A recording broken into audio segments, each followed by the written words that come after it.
Tələbələr kütləvi surətdə Mədəniyyət Nazirliyinin tələbələri mənə müraciət etdi. Kütləvi surətdə Mədəniyyət Nazirliyində etirazlar var. Mədəniyyət Nazirliyində qırğın gedir. Azərbaycan Mədəniyyət və İncəsənət Universiteti, Bakı Musiqi Akademiyası və Azərbaycan Milli Kino Konservatoriya mütəmadi olaraq tələbələr üçün yaradıcılıq fəaliyyəti sahəsində səhnə və çıxışlara yer verir və nöqsanlar, cinayətlər belə var. Biz teatr bölümü olaraq tez-tez universitet daxili tamaşalar, məşq edirik və əlbəttə yaxşı olanlar seçilir ki, ümumi bir tamaşa səhnələşdirilsin. Lakin bəzən seçilənlər arasında fərq qoyulur. Belə ki, bir tələbə öz istedadını geniş auditoriya nümayiş etdirmək üçün gərək kiməsə bəxşiş, rüşvət versin.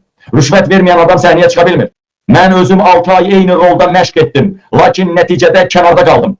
Əvəzinə müsabiqədən kənar birini götürdülər, rüşvət müqabilində. Eynilə rektor heyəti də korrupsiyanın içindədir. Özümü dilənçi kimi rektor, yəni Mədəniyyət və İncəsənət Universitetinin rektoru özünü dilənçi kimi aparır. Tələbə hansısa müsabiqədə iştirak etdikdə qazandığı mükafatı tələb edirlər. Mükafatını belə əlindən alırlar.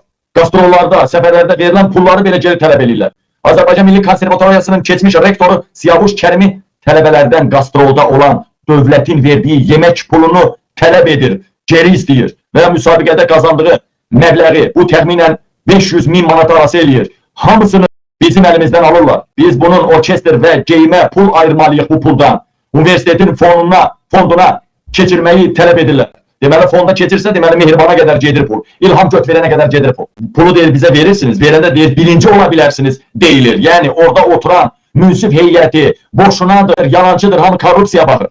Rüşvətdən işləyir hamısı. Bu il baş tutan muğam müsabiqəsində haqsızlığa etiraz olaraq səhnəni tərk edən tələbə xalq artistləri tərəfindən qınandı.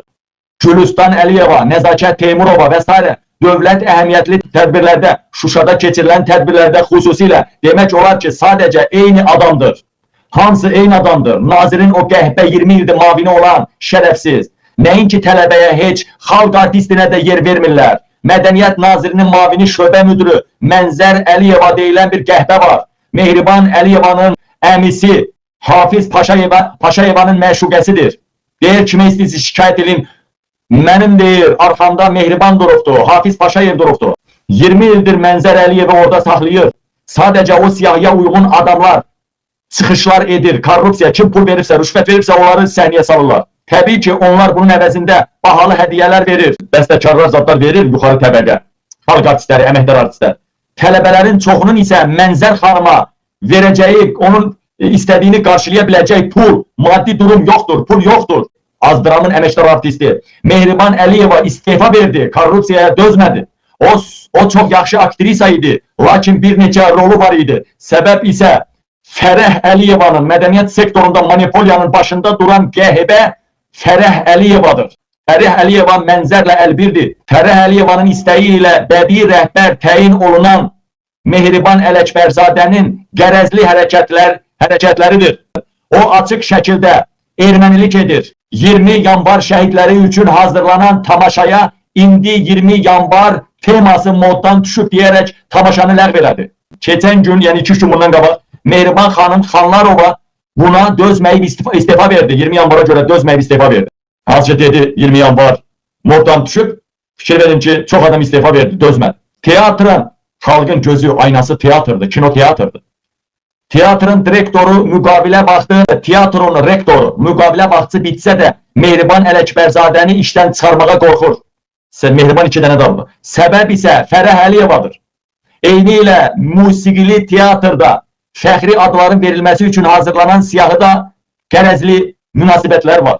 Bir sözlə hər yerdə rəhbərə, nazirə, nazir mavininə, rektora kim hədiyyə, pul və ya hədiyyə verir, kim yaxın olursa həmin adama fəxri adlar verir, təqaüd və mükafatlar alır və səhnəyə çıxır. Teatrda tikiş sexi üçün oldu, patara tikilmədi axı.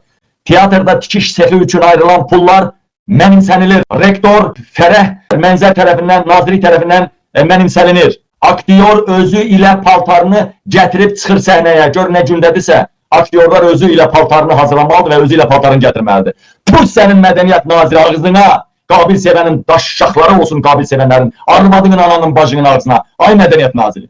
Ümumiyyətlə vəziyyət dözülməzdir. xalqın ekranda bu necə də nəcib insandır, necə də gözəl sənətkardır dediyi şəxslər kulisdə canavara dönür. Yəni o kulis səhnə arxasında kulis deyirlər də, yəni xalqın o gözəl dedikləri bəzi o rəhbər şəxslər kulisdə, yəni səhnə arxasında canavara dönürlər.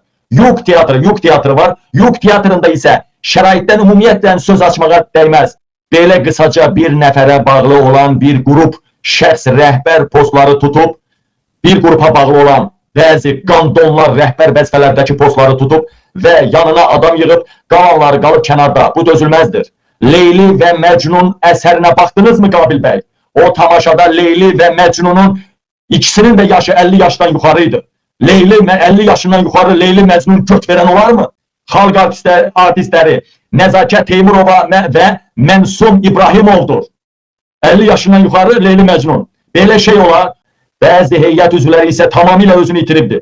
Rollar bölüşdürüləndə hamı içində sən gözəl qızsan, səni özüm məşq elətdirəcəm deyərək qızlara padxod eləyən naziri işçiləri var. Rektor və mavinlər var. Bu sizin var yoxunuza geyindirim. Belə yerdə deyirlər, hər bir şeyinizi.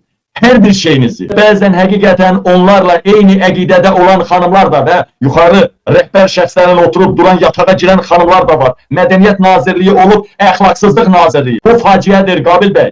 Biz tələbələr bunları görürük, dəhşətə gəlirik. Bizim ümidlərimizi, gələcəyimizi beşikdə boğurlar. Yaradıcı insan ilk öncə abırlı olmalıdır ki, oynadığı rolun saflığını tamaşaçıya ötürə bilsinlər. Bunlar dalda həqiqi də əmişirlər, həqiqi də qayrışırlar. Sonra oturub cəmaata real bir səhnəni aşılaya bilmirlər. Fərəh Əliyeva mərhum alim Şirməmməd bəy Hüseynovun qızıdır.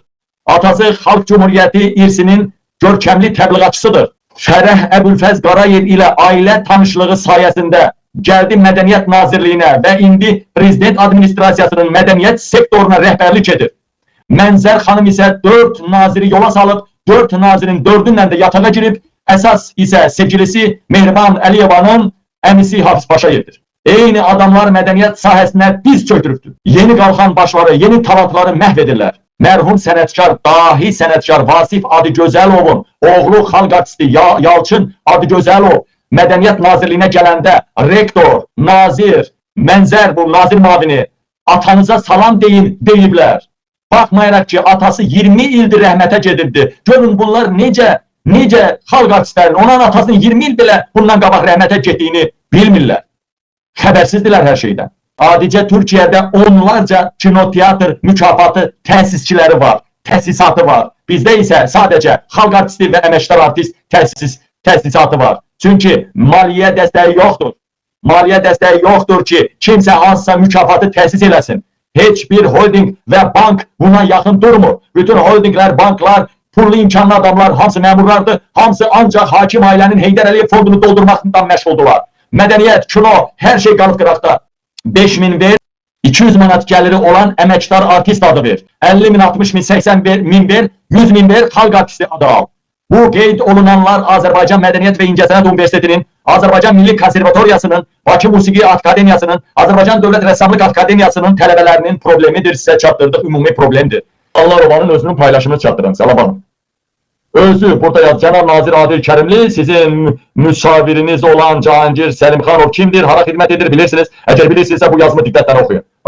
O gün ölkənin incəsənət sayəsində bütün dünyada ən çirkin fəaliyyəti ilə tanınan, Qarabağdan müharibə gedən dövrdə daimi Ermənistanın yanında duran və ona çirkli pullarla ən böyük maliyyə dəstəyi göstərən Soros'un Bakıdakı nümayəndəsi Cahangir Səlimxanov rəhbərlik edir. Nazirin müşaviridir, bir nömrəli adamıdır, Sorosçu. Bunu mən demirəm ha, bunu Mehriban Xanlarova deyir, xalq artisti deyir. Zeynəb Xanlarova belə, nazir mavini, müşavir Cahangir Səlimxanovdur. Bunlara səsini Zeynəb Xanlarova kimi adam belə çıxartmır ki, mükafatlarını əlindən alarlar. Fikir verin, görün, bu qəhbəxana Mədəniyyət Nazirliyində nələr baş verir.